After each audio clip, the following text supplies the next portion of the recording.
بسم اللہ الرحمن الرحیم۔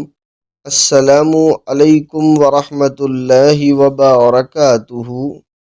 رسول اللہ صلی اللہ علیہ وآلہ وسلم نے فرمایا، غسل کے وقت پہلے وضو فرمایا، جس طرح نماز کے لیے آپ صلی اللہ علیہ وآلہ وسلم کا وضو ہوتا تھا، سوا دونوں پاؤں کے دھونے کے، اور اپنی شرمگاہ کو دھویا، اور جہاں تک نجاست لگ گئی تھی اسے بھی دھو ڈالا، پھر اپنے اوپر پانی بہا لیا، اس کے بعد اپنے دونوں پاؤں کو اس جگہ سے ہٹا لیا اور ان کو دھو ڈالا۔